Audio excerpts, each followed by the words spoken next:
What's up? It's your boy Tommaso and Alessandro, and we're back with another sample breakdown. Today we're showing you a sample titled Prevail from our Deeper Level Volume 1 sample pack. Deeper Level is a sample pack, it's basically the successor of the Tragico sample pack series. Reason why we ended the Tragico series and decided to come up with something new is Tragico basically means tragic in Italian.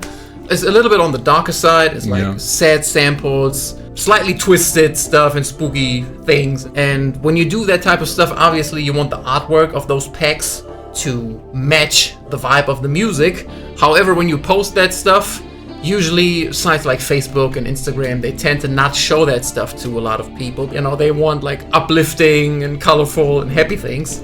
And so we said, because the music is great and people like those samples, let's continue to do that, but come up with a slightly different name and a slightly different look so that it doesn't get buried in the algorithm and nobody really sees those packs when we post them. And so we decided to come up with Deeper Level, which definitely doesn't sound obviously dark and emotionally heavy. And so this sample pack series was born, and this is probably my favorite sample from that pack. So far, every sample that we showed you in those sample breakdowns was his original composition, and then usually I edit some things here and there. This is the first one that I composed. He mixed the final joint, which he always does. He's our mixing and mastering guy. Let's get straight to it, I guess. So what started this sample was the piano, and in this particular case I used the King's Upright. I got this from a website titled Piano Book. Piano Book is basically a site where sound designers and people that put together contact libraries offers things for free. Some of them have their own store up there where you can purchase these things. And I think the King's Upright is actually a free plugin. Usually when I start with a piano, I'm gonna use a patch that sounds as close to the final thing, but later on I'm probably gonna record the real piano. However, in this case, I ended up with the VST because I liked it so much. And the line that I play goes like this.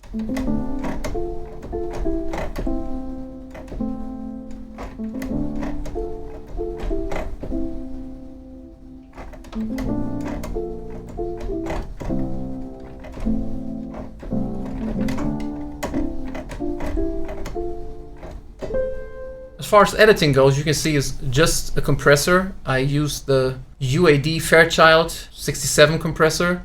The preset that I use is called Balls to the Wall. It's kind of like a parallel compression preset. Basically gives you a little volume lift without adding too much audible compression to the sound. In general, if you use this compressor, it's like a cheat code. You can compress the center signal and not compress the side signal, or the other way around, and sort of use that as an imager. So definitely keep that in mind if you're ever working on something and you feel like the stereo image isn't where you want it to be. Instead of just throwing in an imager, you can try this. So the next thing that I added was this Rode patch, and it's called Matt's Fender Rhodes. Again, it's from the Piano Book website, and again, I think this is a free patch that I downloaded. Let me bypass all the effects that I added here.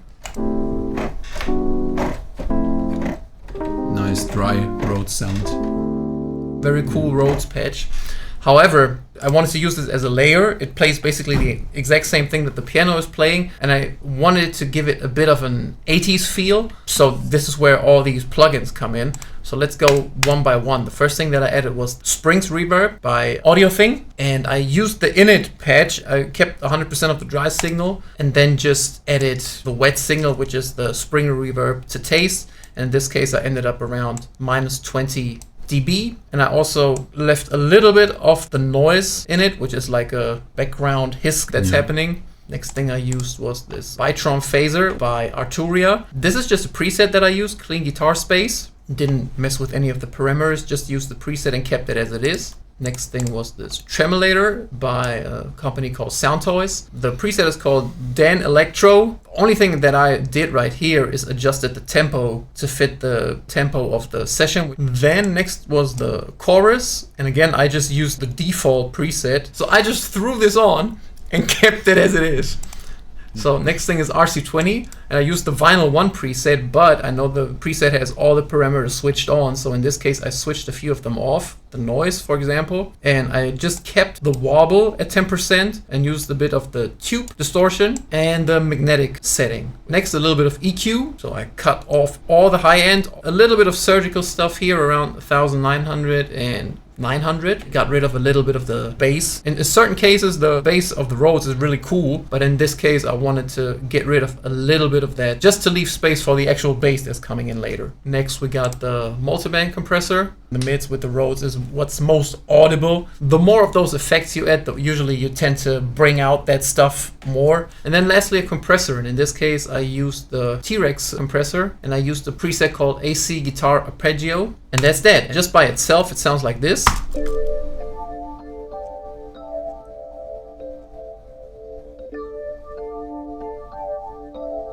And it, layers the piano quite nicely.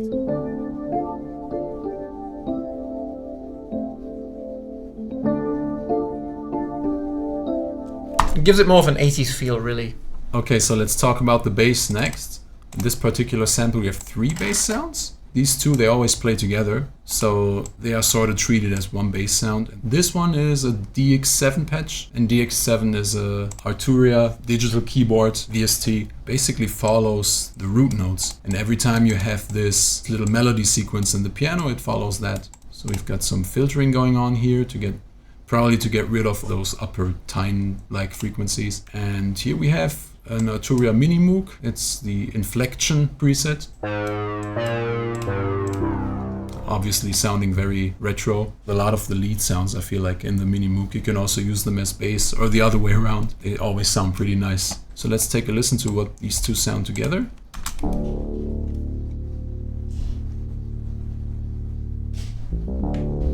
So it follows the melody here, and then it just stays on the root of the chord we're in. As the guy who didn't make the sample, I just wanted to say I really like this little sequence here as a compliment to the composer.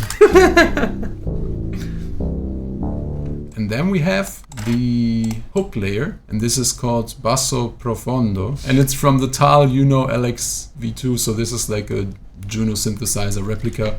We've already talked about this in previous episodes. It's a very dope replica of the synthesizer. This sound is also one of our go-to sounds for 80s bass layers. Let me play it solo. Yeah.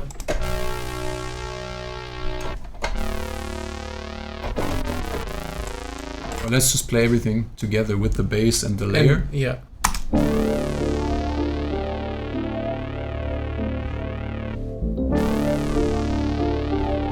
So it adds a lot of audibility to the bass because it has that high shimmer. So the next thing I added was this guitar layer, which basically layers the chords, but it plays, I'd say, a line that is more authentic to the way a guitarist would play it. And for this one, I used the Evolution Strat plugin. I think it's called Orange Tree.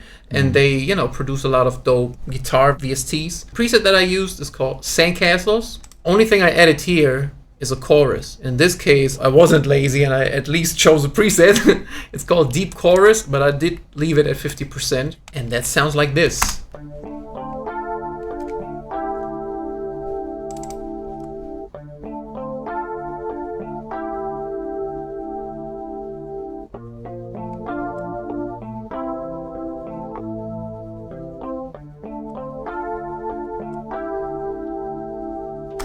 Usually, because I do have a guitar here and I can play a little bit, and I end up using a VST plugin, that means the part that I have in mind is too advanced for my fingers to play it. And so, I ended up with this. Lastly, we have this Charming Sunday preset from the Mini V plugin, which also layers the main piano line. Take a listen to that real quick. So it really just layers the main idea. And again, there's a chorus on there with no preset chose. Just throw the chorus on there and it will be alright. Because the chords are just like pad-like, and I wanted to add a little bit of movement. I decided to add a muted guitar patch, which I recorded real quick. Without the editing, it sounds like this.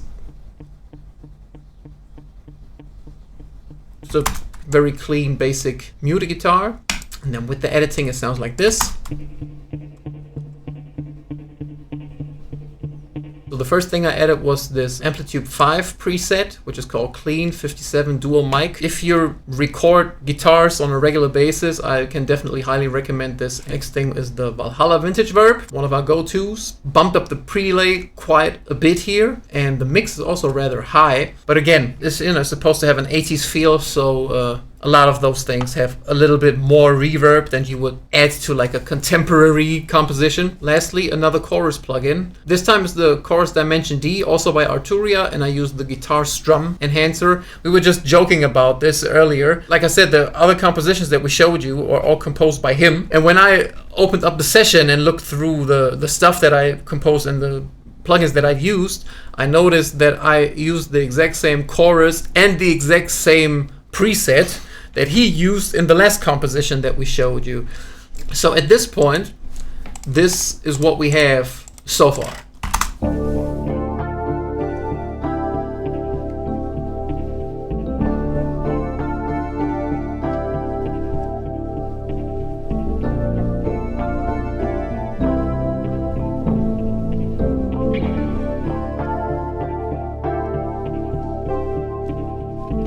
So at this point, the entire composition is going in a bit of a dramatic direction. So next thing I added to emphasize that feeling was the Hollywood Backup Singers, and it's from a company called East West. They make super dope stuff for like cinematic sounds. So they have like different articulations and different consonants and vowels and things that they sing. And I went with a ooh. Let me play the solo for you.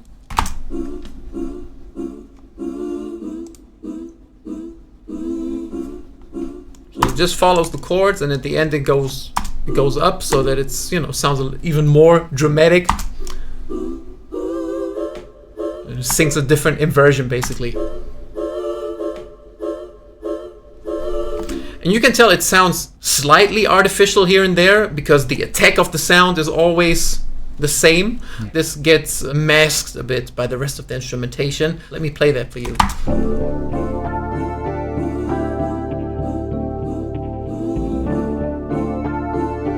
Especially with the other layers like the muted guitar.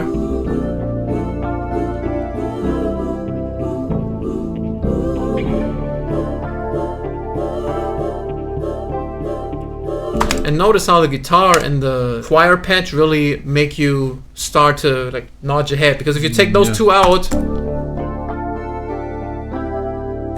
that sounds cool, but it doesn't give you movement. Those two sounds added, this is what gives you movement without having added any drums to it yet. So at this point of the composition, the melody has been introduced and played by several instruments. Here is a great time to introduce some new melodic content. In order to add to the drama, this is where distorted guitars and strings come in. You can never have drama without strings. But let's start with the distorted guitars first, because they play the new melody that's introduced here first. This is another Evolution Stratosphere patch, and it's the Fuzzbox preset. In terms of editing, we have the same chorus and the deep chorus preset. We have some reverb. Valhalla Vintage Verb is great for like adding 9 to 12% of mix. This is the melody itself. Let's just take a listen to that.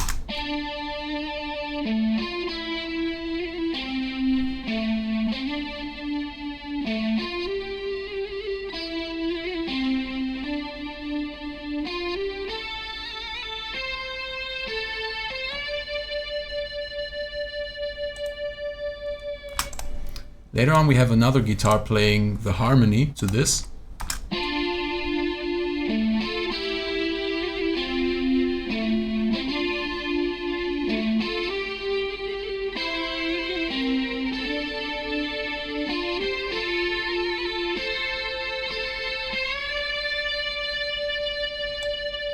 One thing when you work with guitars and you play harmonic lines like that, it's always nice to pan them apart from each other. So this one is panned 65 to the right and this one is panned 50 to the left. It adds a bit more depth to the stereo image because you're hearing something different on both sides.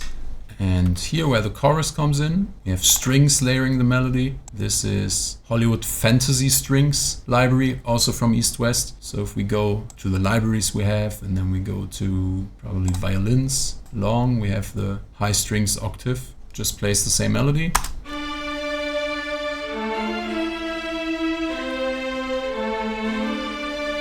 if you use these East-West libraries in a more hip-hop context, they often feel like they lack compression because they sound very natural and realistic. Yeah. I also end up adding a lot of compression to those sounds. So there's a layer here.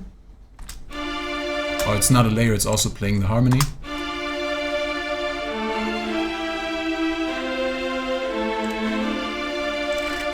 And at the very end, we have the same patch, even an octave higher.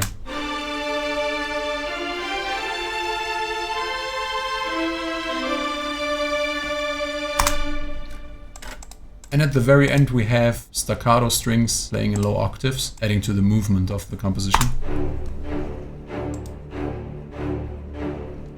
Oftentimes with the East-West patches, they are panned in a certain way to mimic where they would sit in an actual orchestra. And because this sound was panned to like one side, we have added this imager. And what you can do with the isotope plugins is you can separate the left and right signal and change the volumes independently of each other.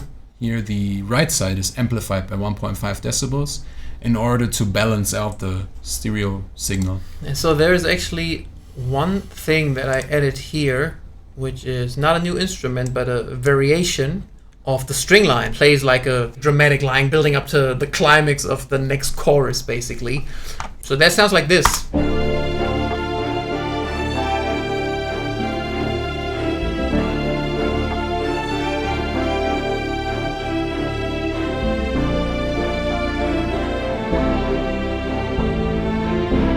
And now it starts to rise, and you can see it's layered. There's a second octave that comes in for the strings, and also the lead guitar is starting to layer the same melody, and then it transitions back into the chorus. And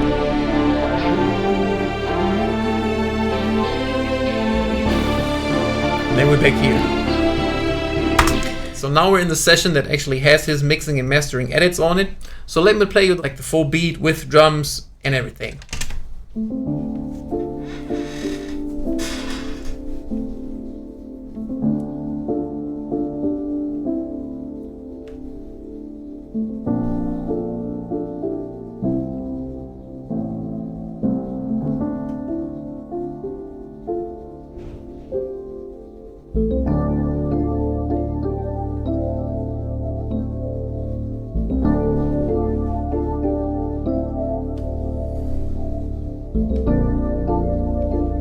This could be like an intro for an album, and a rapper starting with a very deep song, and you know.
So I hope you enjoyed this breakdown and were able to pick something up that you can use in your production. As always, if you're into those types of samples, make sure you check out the Deeper Level sample pack and also the Tragico series, because like I said, as far as the sound goes, it's basically the same thing. If you're a rapper and you love this particular beat, you want to hop on this, it's also called Prevail, just like the sample, and it's available on dopeboysmusic.com. As always, we appreciate you watching and leaving likes and comments and showing love and all that. Please keep that coming, as we will continue to keep those sample breakdowns coming. Thanks for watching. Peace. Peace.